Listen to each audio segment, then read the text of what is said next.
जय हिंद everyone, this is Savi and आप सभी की सवी दी या फिर सवी मैम।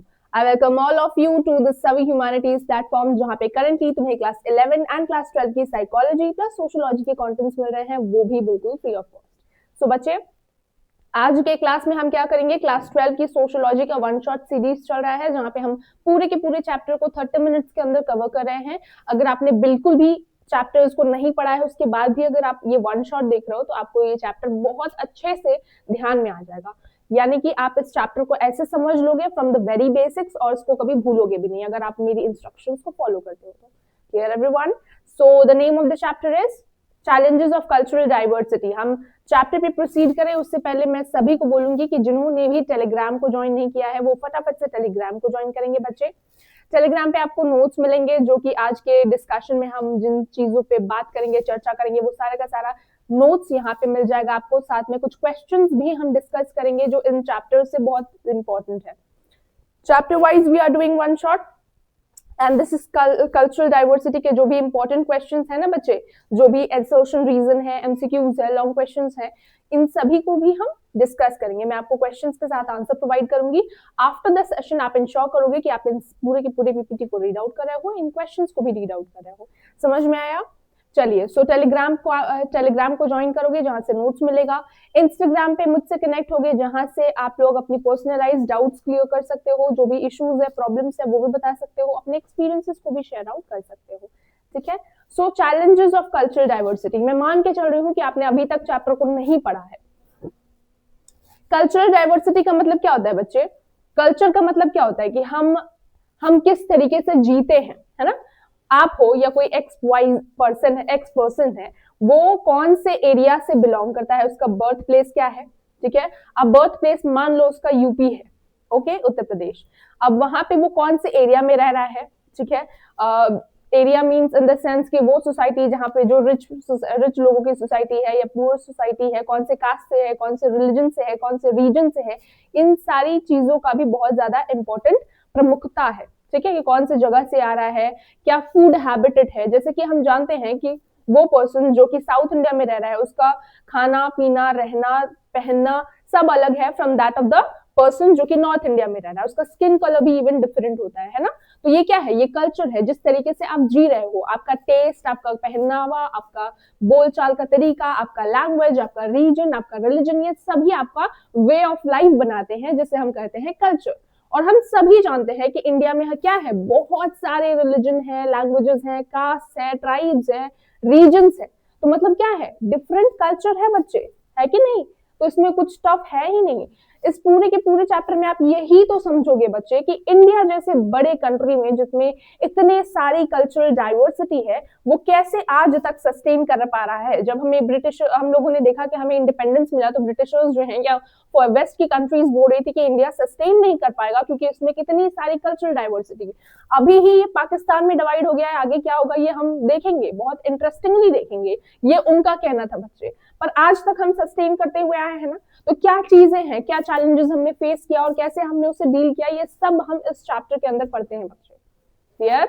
चलिए, तो ये जो कल्चरल आइडेंटिटीज है, ये हमें स्ट्रॉन्ग सेंस प्रोवाइड करती है। यानी कि हमारा जो कल्चरल आइडेंटिटी है, मान लो आप कहीं फॉरेन कंट्री में जाते हो, आपको दिख गया कि अरे कोई इंडियन है, तो आप वहां पे जाके बहुत खुश हो जाते हो अगर आपको कोई इंडियन मिल गया, तो फॉरेन कंट्रीज के बीच में, फॉरेन कंट्री में, है ना? तो ये क्या करेगा, आपको बहुत सेंस ऑफ बिलोंगिंगनेस फील करेगा। आप उस इंडियन से बात करोगे, आप उससे पूछोगे आप कहाँ से हो, आपका मतलब कौन से स्टेट से हो, एक्सेट्रा एक्सेट्रा। तो ये जो हमारा कम्युनिटी है, हमारा जो कल्चरल आइडेंटिटीज है, ये एक दूसरे से हमें जोड़ता है ना? हमारी कल्चरल आइडेंटिटीज हमें एक दूसरे से जोड़ता है, हमें बहुत सी चीजें प्रोवाइड करता है। क्या प्रोवाइड करता है बच्चे? हमने पढ़ा था ना चैप्टर के अंदर कि ये क्या है, it is something which we do not choose but we get it, है ना? एस्क्राइब्ड होता है, यूनिवर्सल होता है, यानी कि हर किसी का कोई ना कोई कल्चर होता ही होता है, isn't it? और कल्चर जो है, कल्चर हमें आइडेंटिटी प्रोवाइड करता है, हमारा नाम, हमारा रीजन, हमारा रिलीजन, हम कैसे बिहेव करेंगे विद इन द सोसाइटी, ये हम कहाँ से सीखते हैं? अपने कल्चर से ही तो सीखते हैं, अपनी सोसाइटी से ही तो सीखते हैं। तो ये क्या हो गया बच्चे? ये हो गया हमारा आइडेंटिटी, जो हमें मिलता है अपने कम्युनिटी से, अपने कल्चर से। समझ में आया? हमने देखा कि अगर हमारे कल्चर के बारे में कोई ऐसी बातें करता है तो हम वायलेंट एक्शंस भी देखते हैं। अगर मान लो जैसे मैंने बात की बच्चे कि इंडियंस को ऐसा बोला गया कि आप देखो, आप अभी पाकिस्तान डिवाइड हो गया, आप देखते हैं हम कैसे आप सस्टेन कर पाते हो, तो आपको बुरा लगा ना बच्चे? यहाँ पे आपको थोड़ा गुस्सा तो आया इस बात को सुन के। तो ये क्या है बच्चे? ये है कि आपके कल्चर के ऊपर अगर कोई कुछ बोलता है तो आपको गुस्सा आता है। जब ब्रिटिशर्स बोल रहे थे कि इंडियंस जो है they are just hunting gatherers and ये बहुत ही पिछड़े हुए हैं, इनको हम लोग क्या करेंगे, हम कल्चर्ड बनाएंगे, इस टाइप की जब चीजें बोलते हैं वो, तो आपको गुस्सा आता है ना। तो ये क्या है? कल्चर के साथ आपका एक सेंस ऑफ बिलोंगिंगनेस है। अगर आपके कल्चर जो है उसको कोई कुछ बोलेगा तो आप वायलेंट हो जाते हो। सो एक इमोशनल कनेक्शन हमें अपने कल्चर से, अपने कम्युनिटी से होता है। समझ में आया? जब हम बात करते हैं व्हाई इज कल्चरल डाइवर्सिटी, अब चैलेंज क्यों है बच्चे? हम देख रहे हैं कि इंडिया में काफी सारे कल्चर्स हैं, मेनी कल्चर्स आर देयर, है ना, बहुत सारे कल्चर्स हैं। अब इन कल्चर्स में से कुछ ऐसे कल्चर्स हैं जिन्हें प्रोटेक्शन की जरूरत है, क्योंकि हम जानते हैं कि रिसोर्सेस, हमने पिछले चैप्टर में पढ़ा था ना कि रिसोर्सेस बहुत कम है एंड पॉपुलेशन बहुत ज्यादा है। जब रिसोर्सेस की कमी हो जाती है तो हमें इंश्योर करना है कि सभी कल्चर्स को अच्छे से इक्वल अमाउंट में रिसोर्सेस का डिस्ट्रीब्यूशन हो। लेकिन ऐसा हर टाइम नहीं हो पाता है ना, जिससे कंपटीशन सोसाइटी में बढ़ता है, कॉन्फ्लिक्ट बढ़ता है और इनइक्वालिटीज होती है, जिसकी वजह से हमें देखना पड़ता है कि हमारे सोसाइटी में कौन सी पर्टिकुलर कल्चर है जो पीछे रह गया। हम जब उन्हें हेल्प करते हैं तो बाकी कल्चर्स नाराज हो जाते हैं उसी एरिया के कि भाई इस कल्चर को बहुत प्रमुखता दे रहे हो, इन्हें ये दे रहे हो, इन्हें वो दे रहे हो, हमें तो कुछ देख भी नहीं रहे हो, है ना। तो ये होता है कल्चरल डाइवर्सिटी के चैलेंजेस। लिमिटेड रिसोर्सेस, तो जैसे मैंने बोले, जैसे जॉब्स है, वाटर है, ये सब क्या है, ये बहुत लिमिटेड अमाउंट में है। कुछ लोगों को मिल रहा है, कुछ लोगों को नहीं मिल रहा है, तो इससे क्या हो रहा है, लोग जो है वो गुस्सा हो जाते हैं। कम्युनिटीज जो है उन्हें क्या आता है, गुस्सा आता है, वो नाराज हो जाते हैं। तो सभी कम्युनिटीज को के इंटरेस्ट को हमें ध्यान रखना और सभी के इंटरेस्ट को हमें फुलफिल करना, जो रिसोर्सेस है उनका उचित जो डिस्ट्रीब्यूशन है वो इंश्योर करना, ये बहुत जरूरी है बच्चे, है ना। तो ये कल्चरल डाइवर्सिटी में हम बड़ा चैलेंज देखते हैं कि proper distribution of resources. Second, we see कि when we try to give recognition or we can say we try to help one community, other community जो होते हैं वो गुस्सा हो जाते हैं, नाराज हो जाते हैं। तो कॉन्फ्लिक्ट और कंपटीशन जो है वो हमें बढ़ते हुए देखने को मिलता है। जैसे रिसोर्सेस कम है, ठीक है, मान लो हम देख रहे हैं कि गवर्नमेंट जॉब्स उसमें बहुत सारे लोग जो है एक ही गवर्नमेंट जॉब के पीछे भाग रहे हैं, तो अब बहुत सारे लोग हैं ना, तो कंपटीशन आ गया, है ना। तो रिसोर्सेज जब बहुत कम होते हैं तभी हम देखते हैं क्या कि कंपटीशन होने लग जाता है, कॉन्फ्लिक्ट होने लग जाता है। तो वो सब मैनेज कर पाना बहुत बड़ा चैलेंज है। इन सभी चैलेंजेस को हम इस चैप्टर में थोड़ा सा डिस्कस करते हुए चलेंगे। नेक्स्ट हमारा जो टॉपिक है इसी के अंदर है वो है nation state and cultural diversity. Nation का मतलब क्या होता है बच्चे? नेशन का मतलब होता है इट इज शेयर्ड आइडेंटिटी। जैसे कि नेशन मतलब होता है ये आपके मन में भी हो सकता है, ठीक है, आप ये जो नेशन है ये आपके मन में भी हो सकता है, इट इज शेयर्ड आइडेंटिटी, ठीक है। And state is something else. State में हम स्टेट को डिफाइन करते हैं as political legal entity. State को डिफाइन हम करते हैं थ्रू इट्स एलिमेंट्स। 4 एलिमेंट्स होते हैं स्टेट के। एक होता है तुम्हारा गवर्नमेंट, ठीक है, स्टेट के पास एक गवर्नमेंट होता है, एक टेरिटरी होती है यानी कि बाउंड्री फिक्स होगी आपकी, देन सोवरेनिटी होती है, एंड चौथा क्या है, पॉपुलेशन होता है हमारे स्टेट के अंदर, ठीक है।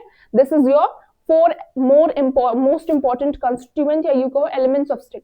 जब हम नेशन की बात करते हैं तो इसको एक कीवर्ड के साथ याद रख सकते हो, which is psychological feeling of oneness, जहां पे आप क्या फील करते हो, आप एकजुटता फील करते हो। जैसे कि मान लो कोई एक्स कम्युनिटी है, दे फील टुगेदर, ठीक है, टुगेदरनेस। या एक छोटा सा एग्जांपल दे, हम इंडिया की ही बात करो, इंडिया के जो लोग हैं वो डिफरेंट कंट्रीज में, नेशंस में फैले हुए हैं, है ना। अब नेशन क्या होता है, भले ही वो दूसरे कंट्री में रह रहे हैं या बहुत समय से रहते हुए आ रहे हैं, लेकिन उनके मन में, उनके दिल में सबसे ऊपर क्या है, इंडिया है, ठीक है। क्यों? Because they belong, they feel oneness from the identity that they are Indian, ठीक है। They feel connected with our country, and जब भी हमारे कंट्री में कुछ डेवलपमेंट हो रहा होता है और समथिंग लाइक दैट, सो वो लोग भी बहुत ज्यादा प्राउड और खुश फील करते हैं। सो दिस इज नेशन बच्चे, जहाँ पे हम एक वननेस का फील होता है, एक साइकोलॉजिकल एक साइकोलॉजिकल कोहेशन हमारे पास होता है, ठीक है। सो ये सारी चीजें हमें नेशन के अंदर देखने को मिलता है। समझ में आया? States often fear. अब ये तो हो गया नेशन और स्टेट की बात, ठीक है।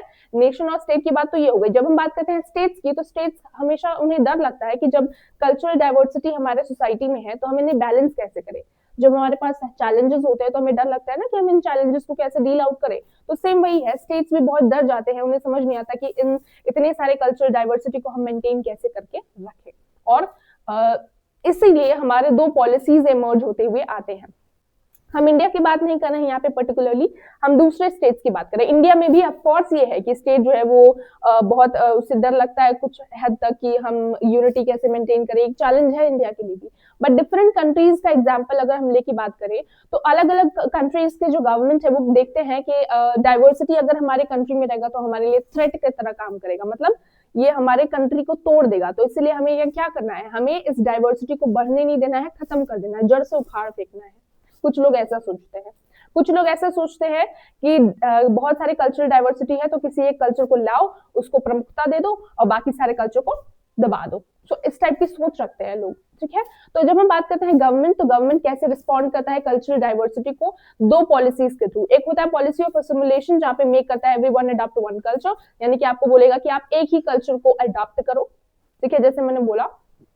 दूसरा होता है इंटीग्रेशन, जहां पे आपको बोला जाता है क्या कि ये प्राइवेट लाइफ में ये मैटर है टोटली प्राइवेट का एंड हम इस पे दखल नहीं देंगे। आप रिलीजन फॉलो करना चाहते हो करो, नहीं फॉलो करना चाहते हो मत करो, we will not interfere in your matter. But आपको जो हमारा सोशल हमारे जो इंस्टीट्यूशंस है, एजुकेशन की इंस्टीट्यूशन हुआ या बाहर के जो लाइफ हुआ, उसमें आप रिलीजन को नहीं दिखा सकते हो, ठीक है। जैसे अगर फ्रांस की बात करें तो वहां पे आपको इतना अलाउंस नहीं है कि आप अपने रिलीजियस सिंबल्स को कैरी कर सको, ठीक है। सो दिस इज इंटीग्रेशन का पॉलिसी फॉलो करता है। असिमिलेशन की पॉलिसीज जो है, मैंने आपको एक एग्जांपल दिया था, आप चाइना से थोड़ा सा कनेक्ट कर सकते हो, जहाँ पे हांस के जो कल्चर है उसे प्रमोट किया जाता है, ठीक है। ये मैंने छोटा सा एग्जांपल आपको दिया था so that you can understand and don't write it in exam, ठीक है। एग्जाम वैसे तो मुझे नहीं लगता कि आपके एग्जाम में पूछा जाएगा, बट पॉलिसी ऑफ असिमिलेशन और इंटीग्रेशन को समझाने के लिए मैंने ये एग्जांपल्स दिए हैं, okay. You are not required to write it in exam. समझ में आया? इंडिया का जो मॉडल हम लेके चलते हैं, so this is not official, that's why. चलो, इंडिया का जो मॉडल है ये डिफरेंट है। अब मैंने जैसे तुम लोगों को लॉन्ग लेक्चर्स में पूछा था, after explaining the policy of assimilation और इंटीग्रेशन, मैंने आपको बोला था दैट इंडिया क्या है, असिमिलेशन के पॉलिसी को फॉलो करता है या इंटीग्रेशन का। आपने बताया था कि इंटीग्रेशन, या कुछ लोगों ने असिमिलेशन बताया था, but there is none.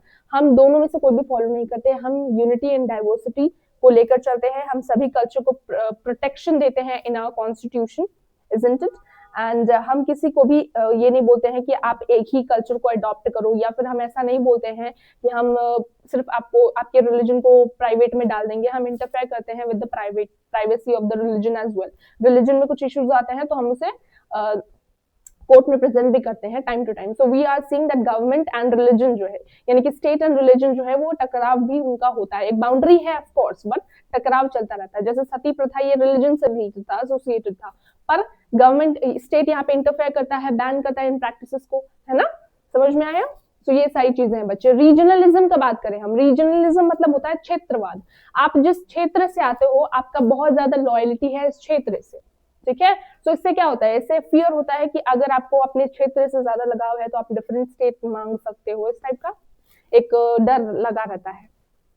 Regionalism में बेसिकली क्या होता है, one's as I told, loyalty to one's region, जहां से आप आते हो। It can be associated with the culture और it can be associated with the language you hold.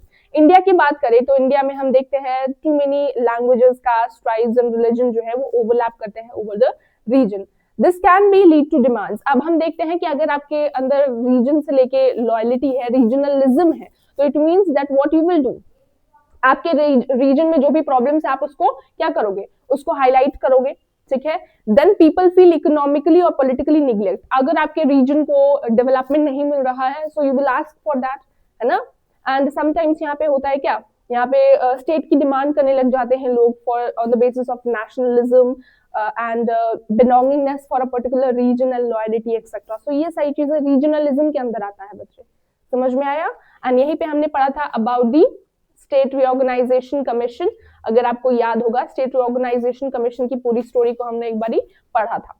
Then आता है हमारा कल्चरल माइनॉरिटीज। कल्चरल माइनॉरिटी मतलब माइनॉरिटी के बारे में हमने डिस्कस किया था कि माइनॉरिटी क्या होते हैं, वो पॉपुलेशन जिनकी मात्रा जो है वो कम होती है compare to the majority population, ठीक है। तो स्मॉलर पॉपुलेशन और लेस पावरफुल, मतलब वो पॉपुलेशन जो कि लेस पावरफुल है, एंड उनका नंबर जो है न्यूमेरिकली वो कम होते हैं, they are having a shared disadvantage, culturally वो डिसएडवांटेज फेस किए होते हैं for a long period of time, जिसकी वजह से वो इकोनॉमिकली वीक हो जाते हैं, ठीक है। मेजॉरिटी जो है उनके पास पॉलिटिकल पावर ज्यादा रही है, पर माइनॉरिटीज के पास पॉलिटिकल पावर नहीं रही है, एंड समय समय पे हमने देखा है कि उनको अपनी आइडेंटिटी और ऑटोनॉमी खोते हुए भी दिखे हैं, ठीक है। आज हम देख रहे हैं कि कॉन्स्टिट्यूशन सेफ गार्ड कर रहा है माइनॉरिटी के राइट्स को, जैसे आर्टिकल 29 में हमने देखा कि right to conserve distinct language, script और कल्चर, यानी कि हमने देखा है कि हम आर्टिकल 29 में हम माइनॉरिटीज के लैंग्वेज, स्क्रिप्ट और कल्चर को प्रोटेक्ट कर रहे हैं। आर्टिकल 30 के थ्रू हम माइनॉरिटीज को ये राइट दे रहे हैं कि वो एजुकेशनल इंस्टीट्यूशन जो है वो अपने चॉइस से रन कर सकते हैं, है ना। दीज प्रोविजंस जो है ये प्रिवेंट कर रहे हैं डिस्क्रिमिनेशन को इन द स्फीयर ऑफ कि आप एजुकेशन हासिल करो और कल्चरल आइडेंटिटीज को प्रिजर्व कर पाओ। ये चीजें हमने यहाँ पे पढ़ी थी। फिर हमारा आता है कम्युनलिज्म। आपको याद है कम्युनलिज्म में क्या होता है? कम्युनिज्म जो है वो जो एनआईएज्म होता है ना, एनआईएज्म, कम्युनिज्म, तो वो रिलेटेड है विद द इकोनॉमी, ठीक है, मार्क्स से रिलेटेड है, कार्ल मार्क्स एंड ऑल, ठीक है।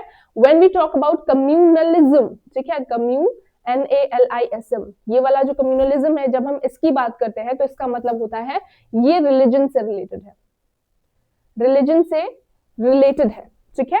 जब हम बात करते हैं कम्युनलिज्म को तो ऑफन इसे माना जाता है कि ये सिर्फ रिलीजन और रिलीजियस आइडेंटिटी की बात करता है, where one religious see itself as superior to others, ठीक है। अब रिलीजन की बात करें, ये तो आपके अंडरस्टैंडिंग के लिए हो गया। एक होता है रिलीजन। जब हम रिलीजन की बात कर रहे होते हैं तो रिलीजन आपको बताता है कि क्या मॉरल है, कैसे आपको जिंदगी जीनी चाहिए, है ना, right way to live your life and do not hurt anyone, brotherhood, non violence, ये सारी चीजें आपका रिलीजन आपको बताता है। पर कम्युनलिज्म के अंदर हम क्या देखते हैं? एग्रेसिव पॉलिटिकल, ये पॉलिटिकल आइडिया है जहां पे हम वोट बैंक के लिए अपने रिलीजन को यूज कर रहे होते हैं। कोई एक पर्सन है जो बोलेगा कि मेरा ये रिलीजन है एंड मेरा रिलीजन जो है वो बेस्ट है, एंड बाकी सबका कोई और रिलीजन होगा तो उसको देखते ही पीट दिया जाएगा, एक्सेट्रा एक्सेट्रा, ठीक है। तो रिलीजन के बेसिस पे कुछ लोगों को एकजुट किया जाएगा एंड बोला जाएगा कि that religion is bad, let's attack them, और अदर रिलीजन अपार्ट फ्रॉम हमारा जो रिलीजन है they are the best and बाकी सबका रिलीजन बेकार है। इस टाइप की चीजें हम कम्युनलिज्म के अंदर बोलते हैं। मैं थोड़ा सा आपको एक्सप्लेन करने के लिए बता रही हूँ। इट हैज ऑफन कॉज्ड, अब इससे हमें देखने को मिलता है कि ये सोशल टेंशंस और वायलेंस जो है वो इंडिया के अंदर क्रिएट करते हुए दिखाई दे रहा है। समझ में आया? कम्युनलिज्म इज दिस, जहां पे वोट बैंक के लिए आपके रिलीजन को, रिलीजियस सेंटिमेंट्स को यूज किया जाता है, ओके। सेक्युलरिज्म क्या बात करता है? ये थोड़ा सा ऑपोजिट है। सेक्युलरिज्म में इंडिया को सेक्युलर माना जाता है, जहां पे स्टेट्स जो है ये किसी भी रिलीजन को फेवर नहीं कर रहा होता है, हर रिलीजन को रेस्पेक्ट करेगा इक्वली, पर क्या करेगा? किसी को प्रमोट नहीं करेगा। Equal respect to all faiths is there in the secularism. अब सेक्युलरिज्म में आता है एक वेस्टर्न सेक्युलरिज्म, आपको याद है, और एक होता है Indian notion of secularism. Western secularism में होता है क्या होता है बच्चे?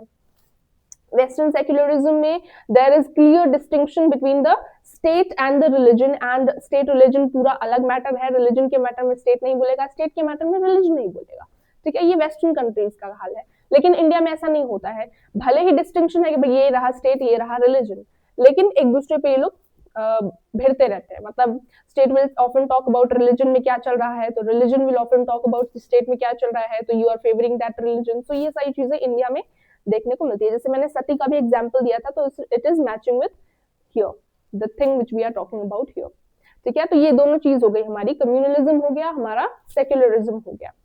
सिविल सोसाइटी की बात करते हैं तो सिविल सोसाइटी क्या होती है बच्चे? हिंदी में बोले तो सिविल मतलब होते हैं कौन?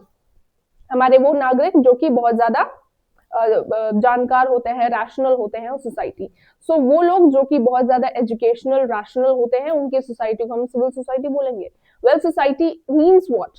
कि एवरीवन विल बी देयर, ठीक है। Civil society means it is inclusive, यानी कि ये सबको क्या करता है? सबको इंक्लूड करता है। Civil society includes all the people except the government और मार्केट्स। समझ में आया? यहाँ पे कोई प्रॉफिट रिलेटेड काम नहीं होता है, इसमें सब कोई होता है, हर रिलीजन का, हर रीजन का व्यक्ति, females, males, everyone is there, okay, except for any state और market institution. So civil society includes groups और एसोसिएशन, जहां पे हम देखते हैं फैमिली है, स्टेट, फैमिली एंड स्टेट और मार्केट, इन तीनों से अलग होता है। फैमिली, स्टेट और मार्केट इन तीनों से अलग होता है, फर्स्ट पॉइंट। सेकंड, इसमें एनजीओज होते हैं, मीडियाज होते हैं, यूनियंस होते हैं, सिटीजन्स ग्रुप्स होते हैं और चैरिटी ऑर्गेनाइजेशंस भी होते हैं। ये बहुत इंपॉर्टेंट रोल प्ले करता है इन promoting the social justice, holding the state accountable and protecting the rights. समझ में आ रहा है? यानी कि सिविल सोसाइटी बेसिकली क्या करेगा, जैसे हम बोलते हैं पीजेंट्स का एक पीजेंट ऑर्गेनाइजेशन है, ट्राइब्स ऑर्गेनाइजेशन है ना, एंड एनजीओज है, तो ये सारे डिफरेंट जो ऑर्गेनाइजेशंस होते हैं ये अपने अपने ग्रुप्स के जो भी प्रॉब्लम्स होते हैं इन्हें हाईलाइट करते हैं। जैसे अगर आप कॉलेज में जा रहे हो तो कॉलेज में होते हैं सीआर्स, ठीक है, कॉलेज में होते हैं सीआर्स, क्लास रिप्रेजेंटेटिव्स। तो वो क्या करते हैं, आप गर्ल्स में एक सीआर को चूज करते हो, बॉयज में एक सीआर को चूज करते हो, ठीक है, इलेक्शन के थ्रू। तो अब जो गर्ल्स की सीआर होती है वो गर्ल्स की प्रॉब्लम को रेज करती है, बॉयज की सीआर बॉयज की प्रॉब्लम को रेज करते हैं। तो एग्जैक्टली ये भी यहीं पे होता है ग्रुप्स में। सिविल सोसाइटीज में आपका जो सोसाइटी है, ठीक है, आप जो भी सोसाइटी, जो भी यूनियंस के पार्ट हो, वो आपके प्रॉब्लम को हाईलाइट करता है, गवर्नमेंट तक पहुंचाता है और गवर्नमेंट को होल्ड करता है अकाउंटेबल, जहां पे आप गवर्नमेंट से पूछते हैं ये जो सोसाइटीज हैं कि आप क्या कर रहे हैं हमारे ग्रुप के लिए, कौन सी चीजें आप ला रहे हैं हमारे कंडीशन को बेटर ऑफ करने के लिए। Protecting the rights is also one of the thing. Check and balance maintain करता है between the state and the society. ठीक है, समझ में आ रहा है? Then next is right to information, RTI. RTI में क्या देखते हैं, इट इज एन एक्ट जो कि 2005 में आया था, जहां पे हम देखते हैं लीगल राइट्स सीख किया जाता है फॉर इन्फॉर्मेशन। यहाँ पे क्या होता है ना बच्चे, हम लोग टैक्स दे रहे थे गवर्नमेंट को, लेकिन हमें समझ में नहीं आता कि इस टैक्स का इस्तेमाल गवर्नमेंट कैसे कर रहा है, कुछ चेंजेस हमें देखने को कुछ खास मिल नहीं रहा है। सो देन पीपल क्या करने लगे, वो स्टार्ट करने लगे टू आस्क फॉर कि आप हमारे टैक्स का इस्तेमाल कहाँ कर रहे हो। तो एक बहुत शॉर्ट में मैं आपको पूरी लॉन्ग स्टोरी को बता रही हूँ। तो इससे क्या होता है, आरटीआई की डिमांड की जाती है, जहां पे आपको ट्रांसपेरेंसी एंड अकाउंटेबिलिटी मिलती है इन गवर्नमेंट्स, आपको पता चलता है। आप इस राइट टू इन्फॉर्मेशन एक्ट के की वजह से आपका जो भी सवाल है आप डायरेक्टली गवर्नमेंट से पूछ सकते हो। आप पूछ सकते हो कि आप टैक्स कहाँ यूज कर रहे हो, या आप जो भी ट्रांसपेरेंसी, जो भी आपको क्वेश्चन है आप वहां पे पूछ सकते हो related to the governance process. ठीक है, ये जो है आरटीआई ये हेल्प करता है कल्चरल, रीजनल और रिलीजियस माइनॉरिटीज को टू इंश्योर कि इनके राइट्स को डिनाई नहीं किया जा रहा है, इग्नोर नहीं किया जा रहा है, वहां पे सवाल रेज किया जा सकता है। ये आरटीआई के थ्रू मार्जिनल जो ग्रुप्स है वो भी सवाल उठा सकते हैं, उनके पास भी अधिकार हो जाता है। डेमोक्रेसी जो है ये सिविल सोसाइटी को भी हेल्प मिलता है, डेमोक्रेसी को भी एक बूस्ट मिलता है बिकॉज ऑफ दिस एक्ट। ठीक है, so equal access to information इसकी वजह से हमें मिला, और इसने एम्पावर किया सिटीजन्स को so that they can challenge और आस्क क्वेश्चन, रेज डाउट्स, है ना। तो ये सारी चीजें हमने देखी यहाँ पे। So once again challenges of cultural diversity में क्या होता है, cultural diversity you can read over here. हमने बात की थी कि इंडिया के बहुत सारे रीजन है, लैंग्वेजेस है, ट्राइब्स है, जहाँ पे डिफरेंसेस होते हैं, कॉन्फ्लिक्ट एंड कॉम्पिटिशन होता है, जो कि चैलेंजेस बिल्डअप कर देता है। एंड इन चैलेंजेस को हम कैसे डील करते हैं, ये सारी चीजें हमारे कल्चरल डाइवर्सिटी के चैप्टर में हमने पढ़ा है टोटल। ठीक है, रीजनलिज्म की बात की हमने कि रीजनलिज्म मतलब loyalty to one's region. Minorities की बात की हमने, डाइवर्सिटी में क्या प्रॉब्लम आ रहे हैं, रीजनलिज्म, माइनॉरिटीज के साथ साथ हमने कम्युनलिज्म और सेक्युलरिज्म की भी बात की।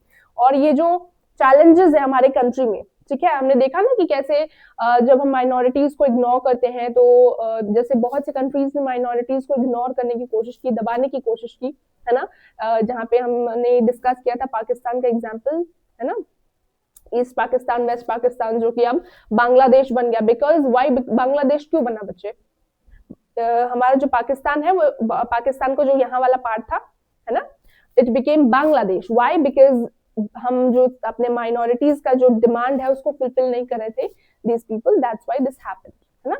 श्रीलंका का केस हम डिस्कस करते हैं, जहां पे हमने देखा कि कैसे श्रीलंका के जो माइनॉरिटीज है, द तमिल पीपल, उनके राइट्स को, उनकी बात को नहीं माना जा रहा था, सप्रेस किया जा रहा था, तो सिविल वॉर छिड़ गया, है ना। तो ये सारे केसेस थे जिनसे हमने सीखा, है ना। और ये गलती हमने देखा कि वो लोग गलती कर रहे हैं, उनको गलती करने की वजह से उन्होंने चैलेंजेस फेस किया, and we learn from them, है ना।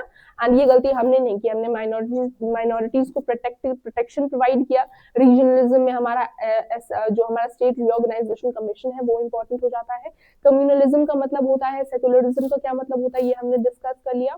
तो की क्या है कि managing the differences peacefully in is a diverse democracy. हमने क्या किया है, जो भी डाइवर्सिटी है, जो भी चैलेंजेस हैं, उन्हें हमने टैकल करने की कोशिश की है अलग अलग टाइम पीरियड्स में, हमने इग्नोर नहीं किया है ना। हमने पॉलिसी ऑफ एसिमिलेशन और इंटीग्रेशन नहीं अपनाया, हमने कम्युनलिज्म को हावी नहीं होने दिया, सेकुलरिज्म पे हम बात करते हैं। तो ये सारे अप्रोचेस हैं। रीजनलिज्म को भी हम खत्म नहीं करते हैं, हम उन्हें एक चैलेंज की तरह देखते हैं कि how it is trying to help us in the development area. So ये सारे असर्शन रीजन आपको देखने को मिल रहा है। This is your MCQs with answer, then you will be having some long answers जो कि आप रीड आउट कर सकते हो। Once again, जिन्होंने टेलीग्राम को ज्वाइन नहीं किया है, I will ask everyone to join the Telegram and also the Instagram. बच्चे, अगर आपने अभी तक यहाँ तक आप बने रहे हो, तो अगर आपने अभी तक चैनल पे न्यू हो, चैनल को सब्सक्राइब नहीं किया है, सेशन को अभी तक लाइक नहीं किया है, तो फटाफट से करना है। ऑल्सो जो भी पीटी है, ओके, वो आपको मिल जाएगा टेलीग्राम पे, तो उसे रीड आउट करना है। ओके, सेशन हेल्पफुल लगा तो कमेंट सेक्शन में जरूर से बताना कि कैसा एक्सपीरियंस रहा, समझ में आया, कोई डाउट है, एक्सेट्रा एक्सेट्रा। ठीक है, टिल देन टेक केयर, मिलते हैं नेक्स्ट वीडियो सेशंस में। अपना ध्यान रखना, all the very best for your exam. Okay, चलिए बच्चे, टेक केयर वंस अगेन।